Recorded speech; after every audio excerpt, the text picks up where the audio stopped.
taking our idea. Shouldn't we all like sue them and make a lot of money off this or something? You were telling us there was no audience or there was no marketplace for an idea like Repo, but someone else is doing it now. You know, and can we do something about this? And you're kind of being told consistently, you're just being placated. You're being told, oh, just calm down. It's not a big deal. It doesn't happen. It's like, you know, I don't go into your house and say, yeah, your kid's 10 years old. I realize you spent 10 years doing whatever, you know, making that mutant. I didn't come in and take it, you know. I didn't fit on with the diapers and then say, hey, it happens. But they did that for me, because I feel like Repo's my baby. That said, in the final analysis, I think people will be talking about Repo Opera for years to come, even if it's just to say, how the fuck did that get made? Whereas I think Reproduction Mambo will come out and kind of disappear probably before the year's even done. Are you going to watch it? I'm not going to patronize it. Illegal Yeah, I just want a fucking apology like a gentleman. I want you to sit down across from me, a pistol on one side of the table, you know, a glass of scotch on the other, and let's work this out. You know, there comes a point where you have two choices in all things. That's conversation or violence. Yes, right here. You know, I shared that 2 minutes ago. We were just talking about that. We want them, obviously, but again, everything depends on. I'm ready to sell out. I'm ready. I'm not kidding you. I am ready to sell the fuck out with action figures and Burger King cups. I don't care. But the fact is, I mean, seriously, the fact is that it's not that I heard people booing when Lionsgate's logo came up. It's not that Lionsgate necessarily is the bad guy. The fact is, they just don't understand. They don't understand. And our job as an audience, as a community, is to show them that we're here and we have a voice. And you know, I'm gonna talk on my soapbox for a second.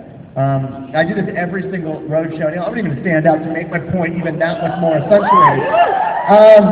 The fact is this: is that people come to a show like this, and you guys hopefully all enjoyed it because you're staying for the Q&A. That you don't understand the power that you guys have right now as an audience member. And again, I remember when I was a kid watching movies in the theater, even now, and you just like you watch it, and you're like, okay, that's cool, and you go home and you forget about it. But to realize the power that you guys have, what I mean by that is you have a choice when you leave the theater. You can walk out of the theater and say, that was a fun movie, and stop talking about it and stop thinking about it. Or you can tell two of your friends. Say, I saw this crazy fucking movie called Repo, it comes on DVD Tuesday. We don't right now have a marketing team. We don't. It's us. It's you're looking at what it is. Our DVD comes out Tuesday. What I urge you to do is if you liked the movie, if you liked what you saw tonight, go on MySpace, go on IMDb, go on Bloody Disgusting, and talk about the movie. Say you saw it. If you hate the movie, if you despise it, trash us. But don't be silent. If you hate the movie, please write in about how bad it is, but don't be silent. Because you guys basically decide our future. And unlike other movies, Saw, for example, I directed the Saw films, and good. Thank you for seeing them. The fact is this: we were in 3,500 screens. 3,500 screens. Repo, only 12 prints were made of the movie. So to put it in perspective, I live in North Hollywood in Los Angeles.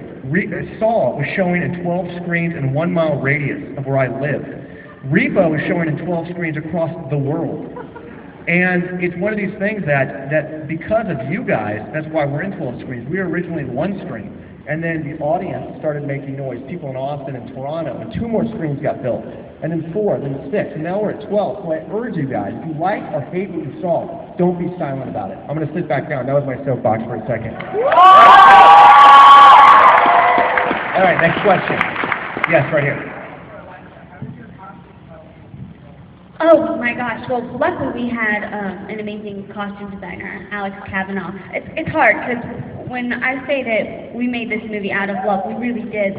Our budget were just not what we needed for this film. This should have been a much higher budget. But Alex literally went through her clothes at home and some the cool shirts that I'm wearing are ripped up tight. And there's these really great things, but one thing that we wanted to kind of have was that all of Shiloh's clothes were maybe a little bit too small because she doesn't really get out into the world.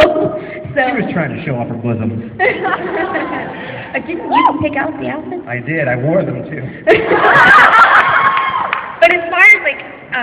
helping me with the role. I mean, outfits transform you. Wigs and makeup help you become a completely different person. I mean, for those of you who are dressed up tonight, isn't it kind of exciting to be able to become somebody else for a night? And that's what we got to do every day on set. And with these sets that were built, and you look at the cemetery, it's just unbelievable, and the lighting, it was really one of the best experiences I've ever had with filming, and like right down What to about like... Spy Kids 3?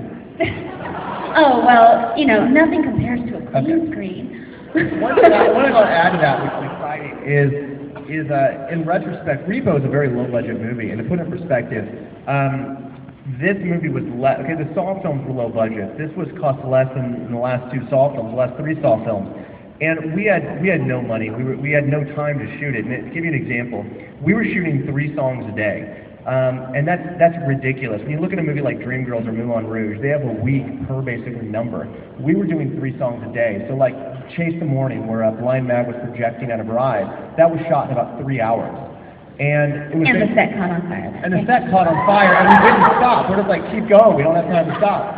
But this is one of my favorite stories, and we talk about it in the commentary a little bit, it's the DVD, but I was shooting Saw 4, and I knew at that time that we were going to make Repo, and we had no money, and so I would, in pre-production of Saw 4, knew what I wanted for Repo, and construct around the Saw thing. A perfect example, I knew I needed a mausoleum in Repo. So I was on pre-production for Saw 4, and I called Terrence up, and I was like, give me the sets we need. Like, we need a mausoleum and a graveyard. And so in the Saw 4 meeting, I was like, wouldn't it be awesome if the first thing started in a mausoleum with 2 guys?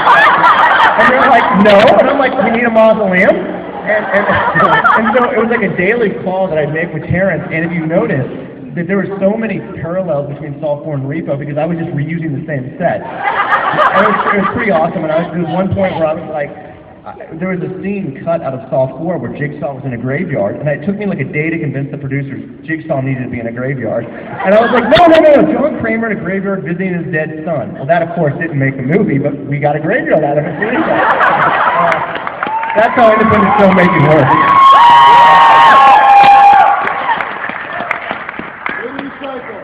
Yes. Any more? Yes.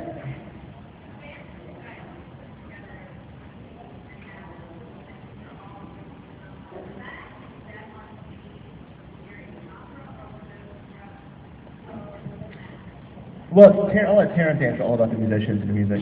No, but they weren't there on stage that day. They weren't, unfortunately. And you know what it came down to is his budget. The Repo was shot in Toronto, and so there's all these issues, not only of having to fly people out and put them up, but union issues, and making a film is a real film, I guess, is a lot more difficult than I would have imagined. Like everything kind of like had to go through this whole bureaucracy.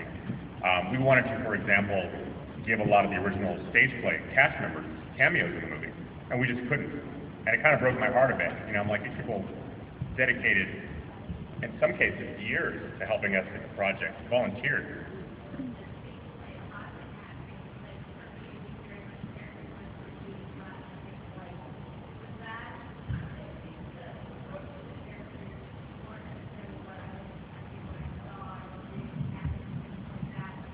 Did you see the stage show in New York? Okay. Okay, cool.